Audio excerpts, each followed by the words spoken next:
पिछली क्लास में हमने देखा कैसे पावर पॉइंट पे स्लाइड तैयार करते हैं, प्रेजेंटेशन तैयार करते हैं।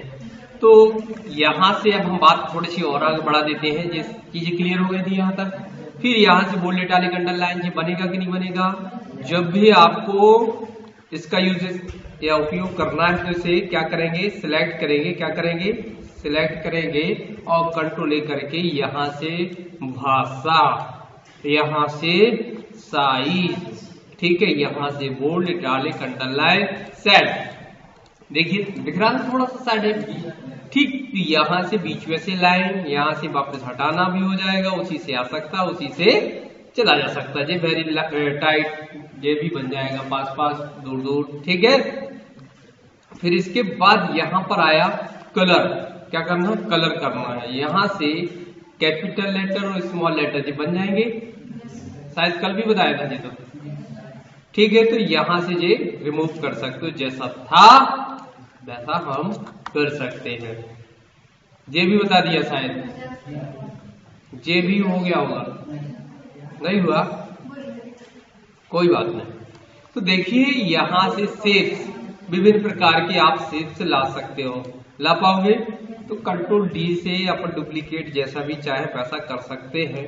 इनको हम कैसे अरेंज कर सकते हैं, याद आया कुछ? ये ब्रिंग टू फ्रंट, कैसे इसको कलर चेंज कर दिया,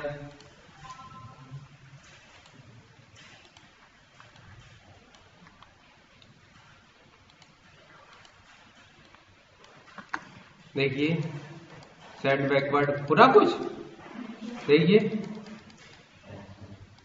और इससे set to back, bring to front, सबसे ऊपर सबसे पीछे, ये भी बन जाएगा। इसके अलावा हम और भी कर सकते हैं, जैसे मान लो कंट्रोल टी किया, इसमें तो व्यवस्था हालांकि ऐसा ही है, सीधा डायरेक्ट ये कर सकते हो। लेकिन फिर भी यदि आपने ऐसा कर लिया है और इनको बराबर बराबर भागों में बांटना चाहते हो, करना चाहते हो, तो ये बताया था डिस्ट्रीब्यूट आता है कि नहीं आता? नहीं आता। जैसे देखिए मान लो हमने इसको छोटा किया, डिलीट, यहां से कोई भी, ओके, कंट्रोल डी, हम चाहते हैं ये बराबर बराबर हो जाए। हाँ, जो सिलेक्ट किया, ये रेंज पर आए, अलाइनमेंट लेफ्ट, और यहां से बराबर बराबर भागों में बट जाए। इसी प्रकार से हॉरिजॉन्टल वर्टिकल दोनों कर सकते हैं, तो ये भी बन जाएगा।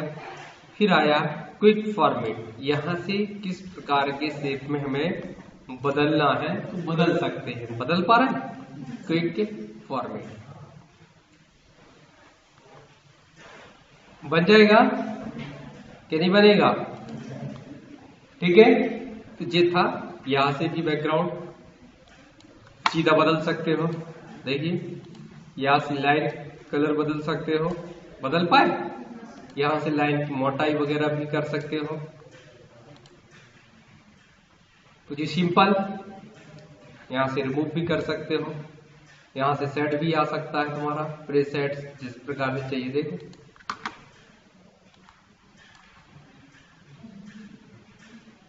बन गया, प्लेट जैसा दिखने लगा, यहां से शेप बदला अपन, देखिए देखने लगा, जैसे कहीं जमीन में फर्श बिछा दिया। तो ये सब साइड यहां से होता है, जैसा भी साइड आपको चाहिए हो। देखिए इसमें देखो, और हो गया। तो तरह तरह के हम ग्लो भी डाल सकते हैं इसके बाहर। अब ये बहुत सारे सेट है तो ग्लो को दिखाई नहीं दे, तो ग्लो यहां डाले देते हैं। ग्लो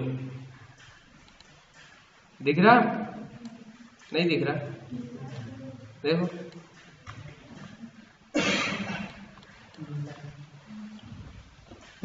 ओके, कर लोगे। फिर यहां से फाइंड ढूंढना, अक्षर को ढूंढना, शब्द को ढूंढना, लेकिन टेक्स्ट बॉक्स में ही ढूंढेगा। टाइम ढूंढेगा, जब तक एक टेक्स्ट बॉक्स नहीं होगा, उसमें मैटर नहीं लिखा होगा, तब तक ढूंढने का काम कैसे, देखिए फाइल H,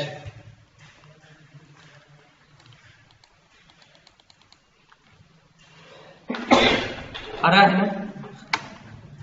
मैच किस कर दोगे तो ये बड़ा वाला अक्षर नहीं ढूंढेगा, छोटे छोटे अक्षर ढूंढेगा। यहाँ होल कर दोगे तो कोई भी नहीं ढूंढेगा, क्योंकि एक शब्द जब पूरा मिलेगा अकेला H तो ढूंढेगा। ये था, अब ढूंढेगा। अब जैसे इधर से जाओगे, इधर से इधर आ रहा है ना।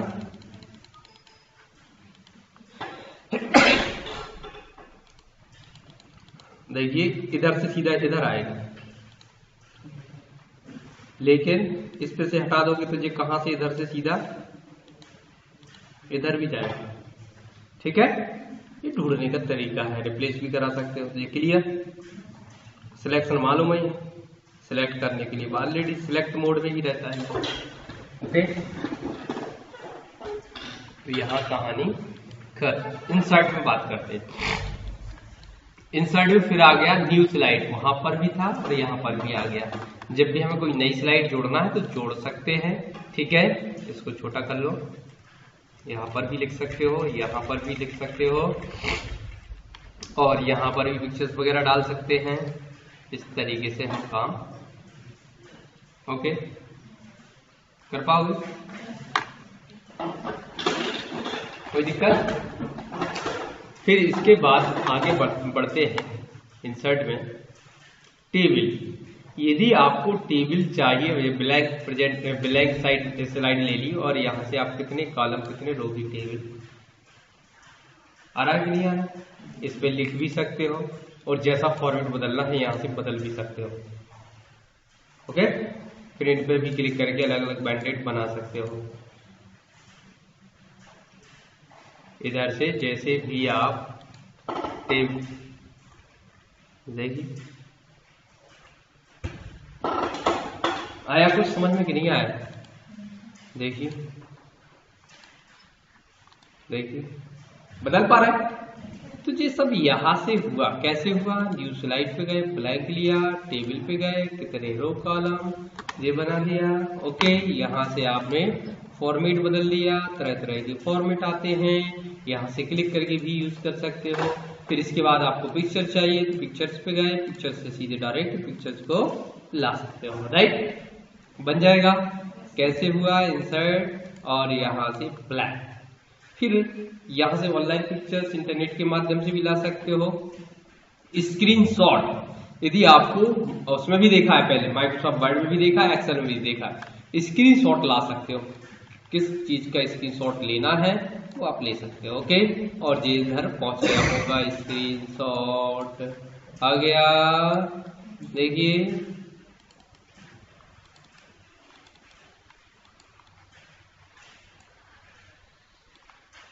दिख गया। और विंडो का लेना है तो सीधा सीधा ले लेते हैं। किसी भी विंडो को ओपन किया और सीधा क्या करोगे? स्क्रीन शॉट और उस विंडो पर क्लिक, बन जाएगा। अब इसके बाद हम थोड़े से और आगे बढ़े एल्बम में। एल्बम के लिए हमने कंट्रोल एन किया। क्या किया? एन किया। यहां से हमने क्या किया? Insert photo album. जैसे अपने पास बहुत सारी फोटोज होती हैं, मालूम उन फोटो का हमें क्या बनाना है, एक एल्बम टाइप का बनाना है तो बना सकते हो। सिलेक्ट करके इंसर्ट करना है, जो सारी फोटो इधर आ जाएंगी। अब उन फोटो को कैसे देखना है? 1 पिक्चर्स ऐसा दिखेगा, 2 पिक्चर्स ऐसी पिक्चर्स दिखेगी, या फिट स्लाइड पूरी स्लाइड पे देखना तो ऐसा दिखेगा, और आपको ओके कर देना है। तो क्रिएट एल्बम बन गया।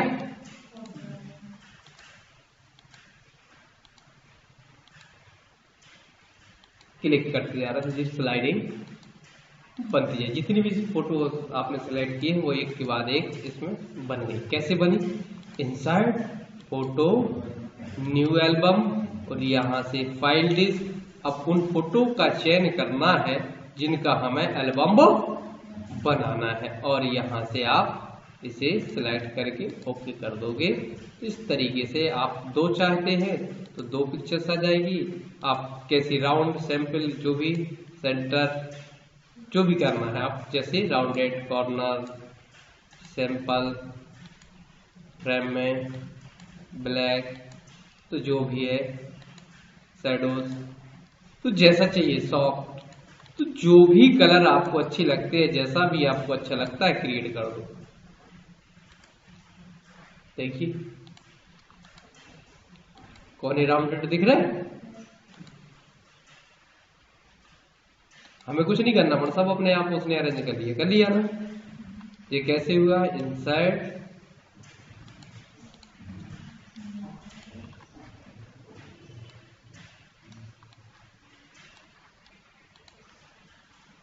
ओके, एक पिक्चर राउंडेड फ्रेम, देखिए स्लाइड, ठीक है, सब ऑटोमेटिक हो रहा है ना, हमें कुछ नहीं करना पड़ा। तो ये भी हमारी कहानी है यहाँ खत्म। अब चलते हैं शेप्स पे। तो जब भी आपको शेप्स लेना हो, शेप्स बनाना हो, तो यहाँ से आप बना सकते हैं। तरह तरह के शेप्स आपके पास हैं जो पहले भी पढ़ चुके हो। याद आया? फिर ठीक है, कुछ याद आया? ऐसे अपन खूब देखे बना के देखिए, ठीक है। इसको अपन ने क्या बनाया था याद है? अशोक चक्र भी बनाया था याद? नो फिल,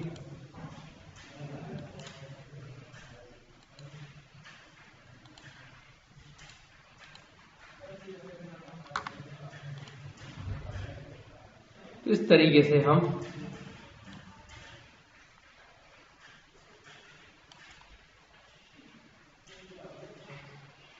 कंट्रोल बड़ा, तो जैसा भी चाहे हम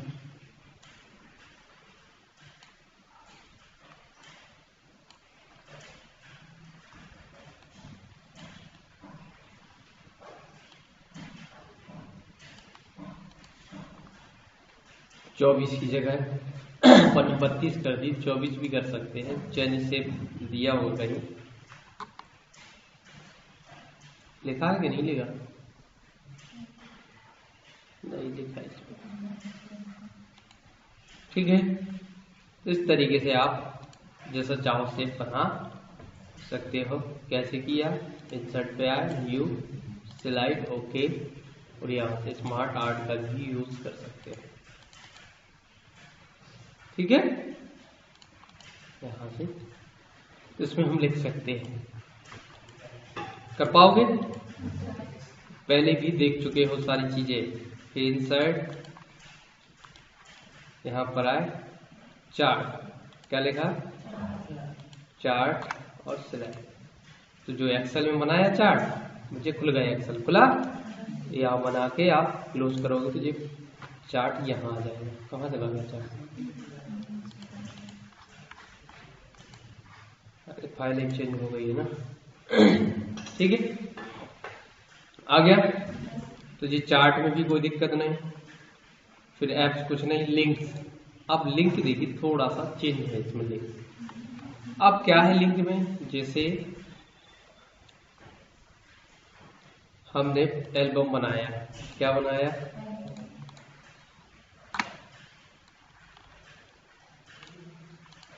ओके किया, ओके किया, इसका नाम दे दिया डॉक्यूमेंट 2, क्या नाम दे दिया? इसको बंद कर दिया।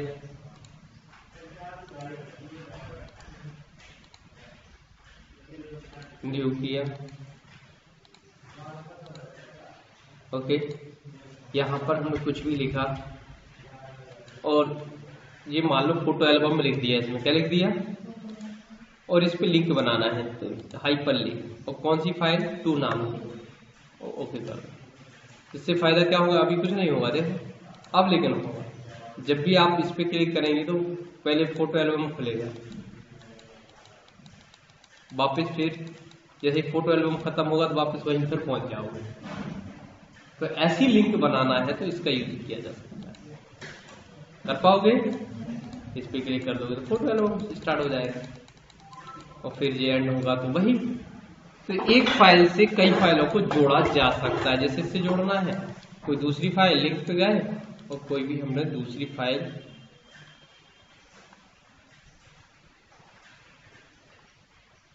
राम, इस पे क्लिक किया, राम, यस, एल्बम,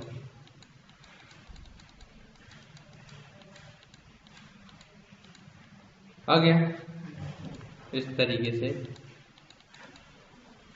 कर पाओगे। तो यहां पर हमने लिंक्स भी देख लिया, एक्शन भी, बटन में एक्शन लगा सकते हो। जैसे आपने सेव से बनाया, क्या बनाया,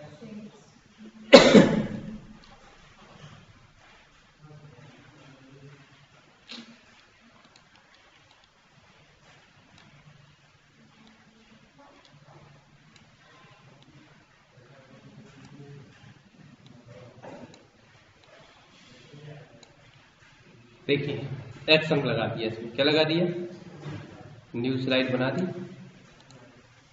इस पे एक्शन लगा दिया। कैसे लगाई एक्शन, इसको सिलेक्ट किया, क्या कर दिया, नेक्स्ट स्लाइड, इस पे क्लिक करते ही कहां पहुंच जाए, नेक्स्ट स्लाइड। इसी को हमने कॉपी किया, यहां पेस्ट किया, इसको पलट दिया, क्या कर दिया, लो फॉर एग्जाम्पल, ठीक है। इसका हमने एक्शन फिर बदल दिया, क्या कर दिया, बैक, क्या कर दिया, प्रीवियस। अब जब भी स्लाइड शो करोगे तो इससे पीछे आगे क्या हो रहा ना, तो एक्शन काम कर रही है, जो भी एक्शन आपने दी थी वो ओके कर लोगे। इस तरीके से हम काम कर सकते हैं, ठीक है, बन जाएगा। फिर इसके बाद आता है कमेंट्स। यदि हमने कमेंट्स लगाना चाहते हैं, अपन ने पढ़ा है ये कमेंट्स, इस पे जो भी कमेंट्स आप टाइप करना चाहते हो कर सकते हो, ठीक है, बंद भी कर सकते हो, वापस कमेंट्स को यहाँ पर टाइप भी कर सकते हो, जो भी तुम्हें लिखना है, ठीक है। एक से ज्यादा कमेंट्स भी लगाए जा सकते हैं, इसको कहीं भी रख दो, जब स्लाइड शो होगा तो ये छुप जाएंगे। ये केवल वर्तमान में स्लाइडिंग के समय देखने के लिए दिया गया है, क्या कमेंट्स, ओके कर लोगे। फिर यहां पर आता है क्या, text box, header, footer, word art, date, time, slide number, object. तो यहां पर टेक्स्ट बॉक्स तो हम पहले से देखते आ रहा है, बन जाएगा लिखने के लिए। फिर आया हेडर, फुटर, क्या आया, हेडर एंड फुटर। तो हेडर तो डलता नहीं, फुटर ही डलता है, तो डेट डल सकती है, इससे स्लाइड नंबर डल सकता है, इससे कुछ लिखा जा सकता है। यहाँ पर हर पेज पे आ जाएगा, देखिए जितनी भी स्लाइड इंसर्ट करोगे सब पेज पे डेट टाइम डल गया होगा, देखिए डला, कर लोगे ना। तो इस तरीके से हम हेडर और फुटर जो ऑप्शन है उसका यूज कर सकते हैं। वापस हटाना है तो इस पे क्लिक किया, इस पे क्लिक किया और सब हट गया, देखो हट गया। इसी प्रकार से वर्ड आर्ट का यूज करते ही जा रहा है शुरू से लेके आखिरी तक। जहां पर कर्सर होगा वापस से वहां पहुंच जाएगा, सॉरी हेडर फुटर पे डेट एंड टाइम डल जाएगा, ये डल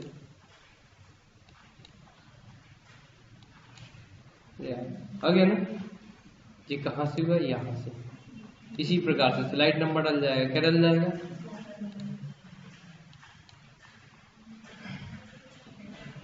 आ गया। हटाना है तो वापस दोनों स्लाइड नंबर, पेज नंबर दोनों हटा दिए, डेट एंड टाइम। ऑब्जेक्ट आपको पेंट ब्रश से या अन्य कोई प्रोग्राम से कोई बना के लाना है तो आप ला सकते हैं। तो लगभग 99% कौन सा है, पुराना ही मैटर है। इसमें केवल एल्बम मिला और यहाँ से न्यू स्लाइड, और बाकी एक्स्ट्रा हमें कुछ नहीं मिला।